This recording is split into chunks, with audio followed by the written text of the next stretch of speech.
सभी future officers का SSC foundation with Monika के इस बेहद खास एक्सप्लेनर में बहुत बहुत स्वागत है।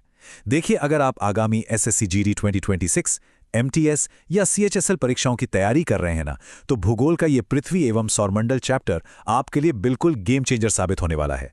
ये हमेशा से एक हाई स्कोरिंग टॉपिक रहा है। तो चलिए, बिना किसी देरी के पूरी एनर्जी के साथ आज के इस विषय के विश्लेषण में डाइव करते हैं और इन सारे कॉन्सेप्ट्स को हमेशा के लिए अपने दिमाग में लॉक कर लेते हैं। आज के इस एक्सप्लेनर का एजेंडा बिल्कुल साफ और क्रिस्प है। सबसे पहले हम बात करेंगे सौरमंडल और सूर्य की, इसके बाद आंतरिक ग्रह, फिर बाह्य ग्रह, उसके बाद पृथ्वी और उसकी गतियां, फिर क्षुद्र ग्रह और ग्रहण, और अंत में आप लोगों का favourite rapid fire PYQs round. तो चलिए, भाग 1 से शुरुआत करते हैं, सौरमंडल का मुखिया यानी सूर्य। अब देखिए, सूर्य और उसके विशाल गुरुत्वाकर्षण बल से बंधे हुए जितने भी ग्रह, उपग्रह, क्षुद्र ग्रह या उल्कापिंड है ना, ये सब मिलकर हमारा सौरमंडल बनाते हैं। और इस पूरे विशाल सिस्टम का बॉस सिर्फ एक ही है, हमारा अपना सूर्य। अब ये जो नंबर है 99.86%, ये कोई आम नंबर नहीं है दोस्तों। क्या आप यकीन करेंगे कि पूरे सौरमंडल का 99.86% द्रव्यमान यानी मास अकेले सूर्य के पास है? जी हां, बाकी बचे हुए मात्र 0.14% में सारे के सारे ग्रह, उपग्रह और बाकी चीजें आ जाती हैं। इससे आप अंदाजा लगा सकते हैं कि सूर्य का प्रभुत्व असल में कितना विशाल है। आप सूर्य की संरचना को थोड़ा समझ लेते हैं। इसका जो केंद्र है ना, जिसे हम कोर कहते हैं, उसका तापमान 1.5 करोड़ डिग्री सेल्सियस होता है। मतलब कल्पना से भी परे। इसके बाद जो सतह हमें नंगी आंखों से दिखाई देती है, उसे प्रकाश मंडल या फोटोस्फीयर कहते हैं। और एग्जाम्स के लिए जो सबसे क्रूशियल पॉइंट है, उसे नोट कर लीजिए, कोरोना। कोरोना सूर्य की वो सबसे बाहरी परत है जो केवल और केवल पूर्ण सूर्य ग्रहण के समय ही दिखाई देती है।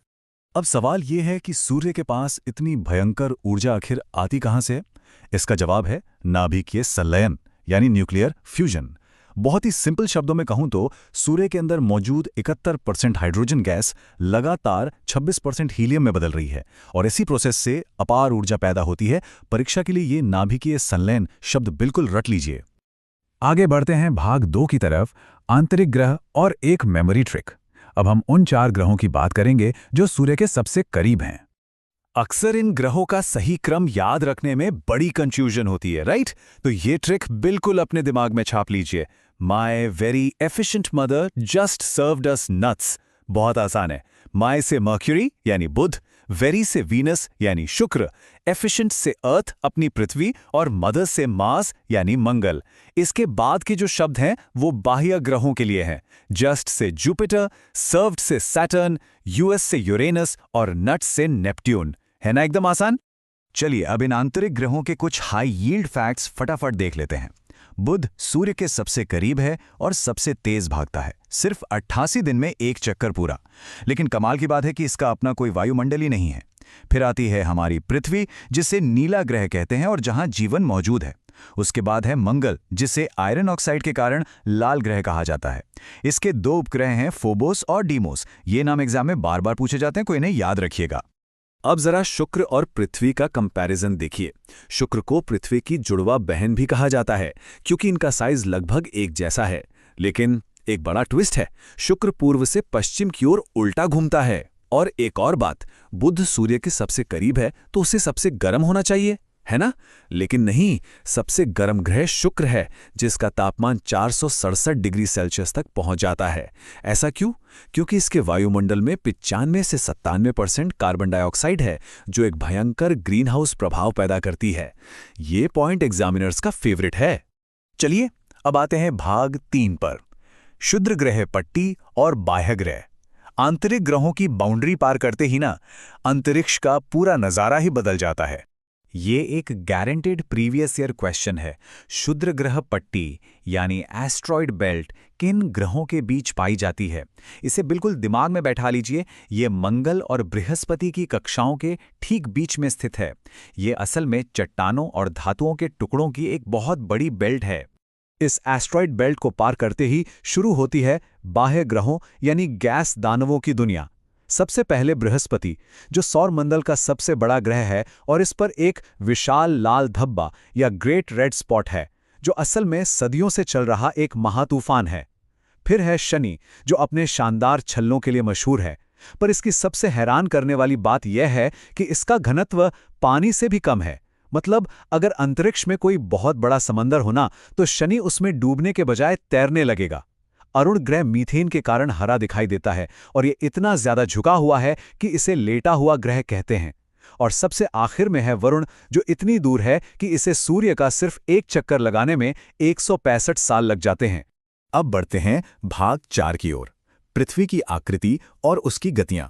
अगर आप भूगोल की कोई भी परीक्षा दे रहे हैं तो पृथ्वी के इन 2 कॉन्सेप्ट्स को समझना सबसे ज्यादा जरूरी है। हम बचपन से सुनते आ रहे हैं कि पृथ्वी गोल है, ठीक है, लेकिन तकनीकी रूप से ये पूरी तरह गोल नहीं है। ये ध्रुवों यानी पोल्स पर थोड़ी चपटी है और भूमध्य रेखा के पास से थोड़ी उभरी हुई है। इस खास शेप को जियोइड या लघ्वक्ष गोलाभ कहते हैं। इसके अलावा एक और बेहद महत्वपूर्ण बात, पृथ्वी अपनी काल्पनिक धुरी पर 23.5 डिग्री झुकी हुई है और यही झुकाव हमारे मौसमों के बदलने का असली कारण है। अब पृथ्वी की 2 गतियों को समझते हैं, जहां स्टूडेंट्स सबसे ज्यादा कंफ्यूज होते हैं। पहला है घूर्णन यानी रोटेशन। इसका मतलब है पृथ्वी का लट्टू की तरह अपनी ही धुरी पर घूमना, जिसमें 24 घंटे लगते हैं। इसी की वजह से दिन और रात होते हैं। दूसरा है परिक्रमण यानी रेवोल्यूशन। इसका मतलब है पृथ्वी का सूर्य के चारों ओर पूरा चक्कर लगाना, जिसमें 365 दिन लगते हैं। और इसी परिक्रमण और 30-30.5 डिग्री के झुकाव की वजह से ही हमें अलग अलग ऋतुएं या सीजन्स देखने को मिलते हैं। इसे बिल्कुल क्लियर रखिएगा। अब आते हैं भाग 5 पर, ग्रहण और उपग्रह। ग्रहों की बात तो हो गई, अब जरा अंतरिक्ष में मौजूद प्राकृतिक उपग्रहों और जब ये एक सीध में आते हैं तो क्या होता है, इसे देखते हैं। हम सबको पता है कि पृथ्वी का सिर्फ एक ही प्राकृतिक उपग्रह है, हमारा चंद्रमा। लेकिन क्या आप जानते हैं कि पूरे सौरमंडल का सबसे बड़ा चंद्रमा कौन सा है? वो है बृहस्पति का गैनीमीड। इसे याद रखिएगा। और जब हम ग्रहण की बात करते हैं तो चंद्रग्रहण या लूनर एक्लिप्स तब होता है जब पृथ्वी बिल्कुल सटीक अलाइनमेंट में सूर्य और चंद्रमा के एकदम बीच में आ जाती है। लीजिए, अब आ गया है भाग 6, एसएससी रैपिड फायर पीवाईक्यूज। तो स्टूडेंट्स, अब वक्त है पिछले कुछ मिनटों की आपकी मेमोरी टेस्ट करने का। देखते हैं आप लोगों ने कितने ध्यान से सुना। पहला सवाल ये रहा, किस ग्रह को पृथ्वी की जुड़वा बहन कहा जाता है और सूर्य के सबसे करीब ना होने के बावजूद ये हमारे सौरमंडल का सबसे गर्म ग्रह आखिर क्यों है? थोड़ा सोचिए। और सही जवाब है शुक्र यानी वीनस। और यह सबसे गर्म इसलिए है क्योंकि इसके वायुमंडल में 95 से 97% कार्बन डाइऑक्साइड है, जो एक भयंकर ग्रीनहाउस इफेक्ट पैदा करती है। अगर आपने सही सोचा था तो आपकी तैयारी बिल्कुल सही ट्रैक पर है। दूसरा सवाल, पूरे साल पृथ्वी पर जो अलग अलग ऋतुएं या सीजन्स बदलते हैं ना, उसका मुख्य कारण असल में क्या है? इसका सही उत्तर है सूर्य के चारों ओर परिक्रमण या रेवोल्यूशन, और साथ ही पृथ्वी का 23.5 डिग्री का अक्षीय झुकाव। याद है ना, घूर्णन से सिर्फ दिन और रात होते हैं। और अब आज का आखिरी ट्रिविया क्वेश्चन, जो एसएससी एग्जाम्स का ऑल टाइम फेवरेट है। वो कौन सा ग्रह है जिसका घनत्व इतना कम है कि अगर उसे किसी विशाल महासागर में रख दिया जाए तो वो पानी पर तैरने लगेगा? बिल्कुल सही, उत्तर है शनि यानी सैटर्न। तो दोस्तों, इसी मजेदार फैक्ट के साथ हमारे इस सोर्स मटेरियल का एक्सप्लेनर आज यहीं समाप्त होता है। हमेशा याद रखिएगा, ज्ञान वह निवेश है जिसका लाभांश जीवन भर मिलता रहता है। रिवीजन करते रहिए और जीतते रहिए। पर जाते जाते आपके लिए एक सवाल छोड़ जाता हूं। जिस तरह शुक्र को पृथ्वी की जुड़वा बहन कहते हैं, क्या इस अनंत ब्रह्मांड में हमारी पृथ्वी जैसी कोई और दुनिया हो सकती है जहां जीवन मौजूद हो? इस पर जरूर विचार कीजिएगा। अगर यह विश्लेषण आपको पसंद आया हो तो एसएससी फाउंडेशन विद मोनिका को सब्सक्राइब करना बिल्कुल ना भूलें। मिलते हैं अगले एक्सप्लेनर में।